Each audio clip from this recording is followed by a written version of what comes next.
यहाँ तक कि लालू प्रसाद के नाम को भी अलग कर दिया गया था और तेजस्वी यादव ने अपने दम पर यह चुनाव लड़ा था। 2020 में लालू बैक तो हुए, लेकिन लालू सदैह नहीं थे, क्योंकि वो अपने दम पर यह चुनाव न तो जीत सकते हैं न उसकी स्ट्रेटजी बना सकते हैं। इसके साथ साथ आपने देखा होगा कि कांग्रेस कुछ स्ट्रेटजी बना रही थी, उसको भी कहीं ना कहीं ठंडे बस्ते में डाल दिया, जैसे पप्पू यादव को। पनोरमा ग्रुप, जो सोचता है वो करता है।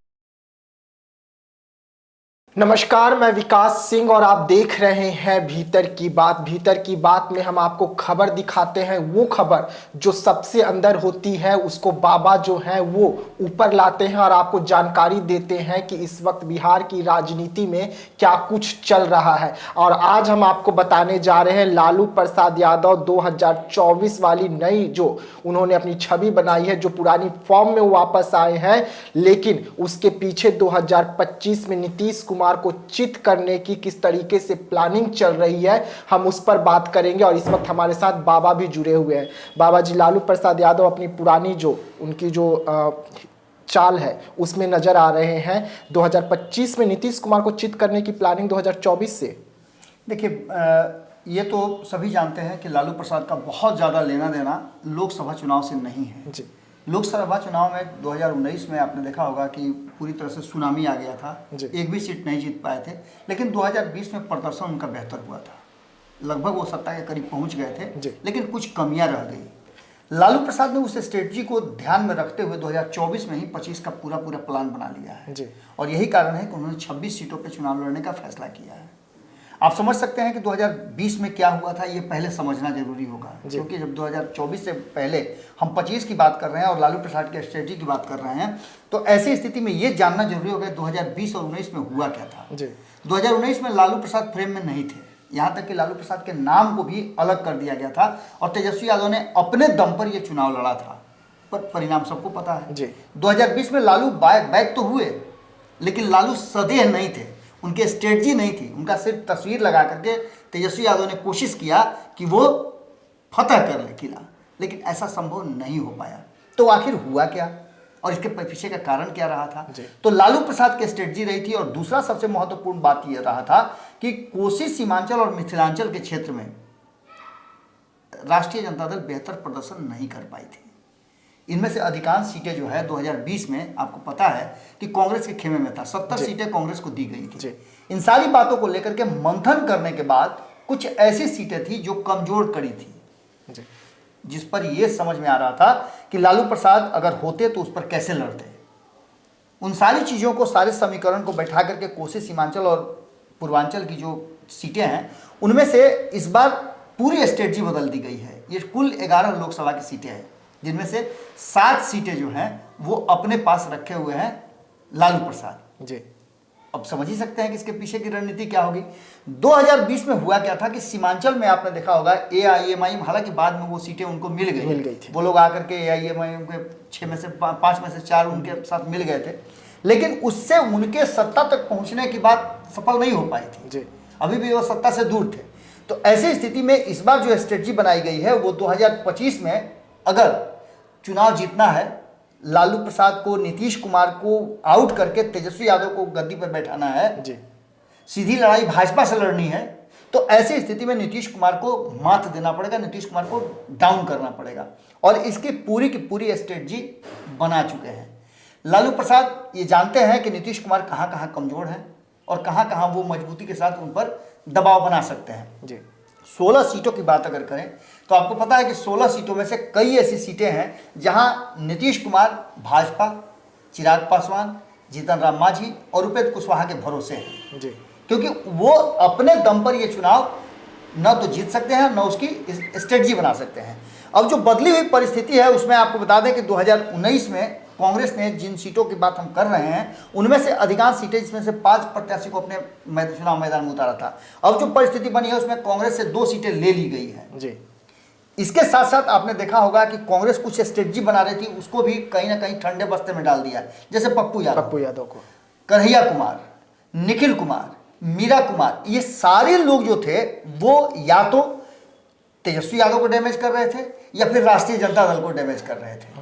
मीरा कुमार को लेकर के जो बातें थी कि मीरा कुमार पिछला चुनाव हार चुकी थी, मीरा कुमार को खुद चुनाव लड़ना नहीं था, उनके बेटा पर बिहार की जनता कितना भरोसा करेगी, ये सारी स्ट्रेटजी चल रही थी।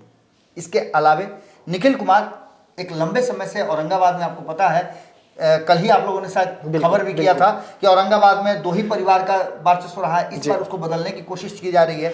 तो वहीं आपको बता दें कि सबसे बड़ी बात जो है पूर्वांचल, सीमांचल और मिथिलांचल के क्षेत्र में यानी पूर्वी बिहार के जो 11 सीटें हैं उस पर चल रहा है, जिसमें मुंगेर, पूर्णिया और सुपौल ये 2019 में किसके पास था, ये सीटें थी कांग्रेस के पास। इस बार पूरी स्ट्रेटजी बदल गई है। इस बार ये सभी सीटें उलट पलट करके मामला जो है अपने हिस्से में कर लिया है, जिसमें मुंगेर की सीट आपको पता है कि कांग्रेस के पास पहले थी, इस पर राष्ट्रीय जनता दल ने अपना अधिकार जमा लिया है।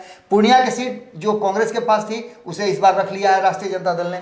सुपौल की सीट इस बार राष्ट्रीय जनता दल के पास है। यानी कि इन सारी चीज़ों को अगर देखा जाए जोड़ घटाव करके तो 11 सीटों पर जेडीयू ने सीधा मुकाबला जो है वो राष्ट्रीय जनता दल करना चाहती थी, और इन 11 सीटों में से अधिकांश सीटें अपने पास रख करके वो कहीं ना कहीं नीतीश कुमार की कमियों को जानते हुए ऐसा प्रयोग कर रही है।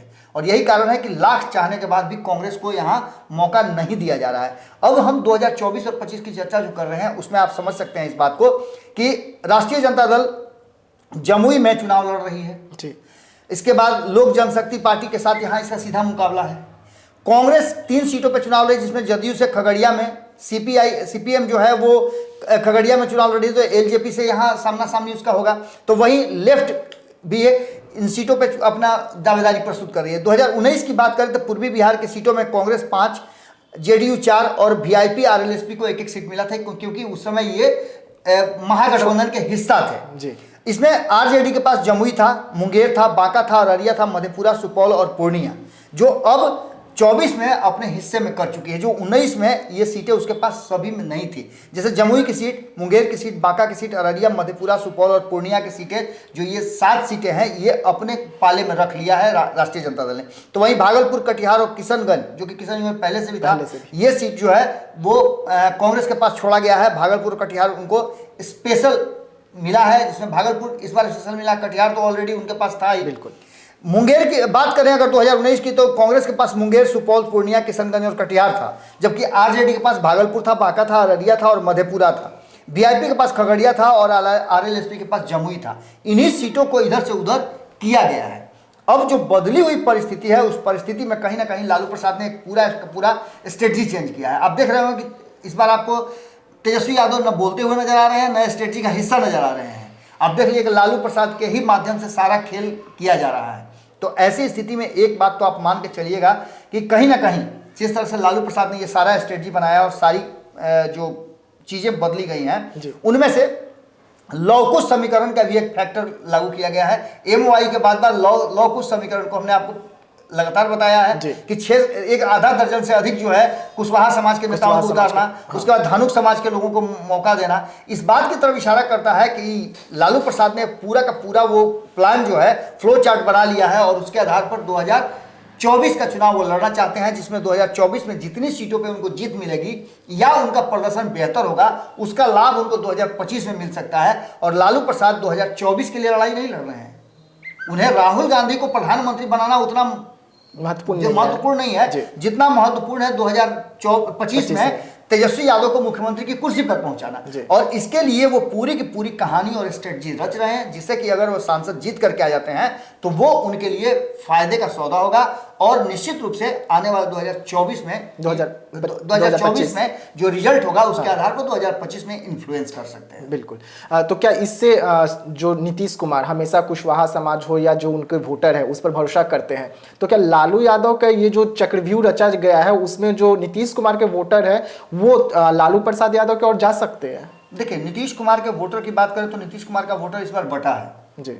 जिस तरह से लालू प्रसाद आप देख रहे होंगे कि स्ट्रेटजी बनाए हैं और नीतीश कुमार ने 17 महीने इधर उधर करके जो अपना क्रेडिबिलिटी खोया है, उसका असर तो निश्चित रूप से होगा। और यही कारण है कि लालू प्रसाद को ऐसा लग रहा है कि 17 महीने जो तेजस्वी यादव ने काम किया है उसके आधार पर एक बार फिर से वो स्थापित हो सकते हैं। हालांकि पूरी तरह से समाप्त होते होते कगार पर चली गई थी लगभग राष्ट्रीय जनता दल। 2015 में लालू प्रसाद को साथ लेकर के नीतीश कुमार ने एक बार फिर से उनको जीवन दान दे दिया, राजनीतिक रूप से उनको स्थापित किया और वही काम उन्होंने 2022 में भी किया।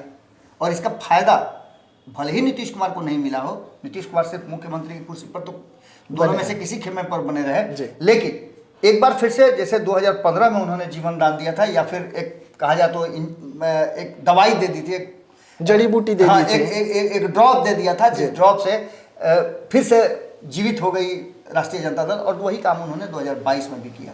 तो इसका मतलब सीधा सा है कि लालू प्रसाद ये स्ट्रेटजी समझ गए हैं, और जब तक नीतीश कुमार को साइड नहीं करेंगे तो इस लड़ाई में वो सीधे सीधे नहीं आएंगे। यही काम तो भारतीय जनता पार्टी भी चाहती थी। अब देखना दिलचस्प होगा 2024 के चुनाव के बाद क्या होता है, लेकिन लालू प्रसाद ने 2024 में ही 25 का पूरा स्ट्रेटजी बना दिया है और उसके लिए जमीन भी तैयार कर रहे हैं। जी हाँ, तो भीतर की बात में आप बाबा को सुन रहे थे, जिस तरीके से नीतीश कुमार जो है उनका पलटी मारना और राजद को जड़ी बूटी दे देना, जिसके बदौलत जो राजद है वो इस वक्त जीवित हो गई है, और अब लालू प्रसाद यादव जो है अपने ही नीतीश कुमार को जो पलटी मारकर इन्हें जड़ी बूटी देने आए थे, और उसके बाद राजद जो जीवित हुई थी, अब नीतीश कुमार को घेरने की तैयारी कर लिए हैं लालू प्रसाद यादव, और पूरी तरीके से नीतीश कुमार को खत्म करने की तैयारी कर रहे हैं। 2024 से ही ये तैयारी शुरू हो गई है, ताकि 2025 में बिहार के पूर्व डिप्टी सीएम जो थे तेजस्वी यादव, उनको बिहार का सीएम बनाया जा सके। तो ऐसे तमाम खबरों के लिए आप बने रहिएगा भारत लाइव के साथ। दीजिएगा इजाजत, धन्यवाद। पनोरमा ग्रुप, जो सोचता है वो करता है। अगर ये वीडियो पसंद आई और वह बिहार के राजनीति और बिहारियत से सरोकार रखेनी तो सब्सक्राइब बटन दबा के चैनल के सब्सक्राइब कर ली। ओजे एगो घंटी बा, ओकरा बटन दबा देला से कुल सटीक और मारक खबर रुआ मुफ्त में मिल जाई। अगर रुआ पत्रकारिता के हमनी के नया प्रयोग में सहयोग कर चाहतानी तो ज्वाइन बटन दबा दी। पेटीएम नंबर नोट कर ली 9386816700। धन्यवाद।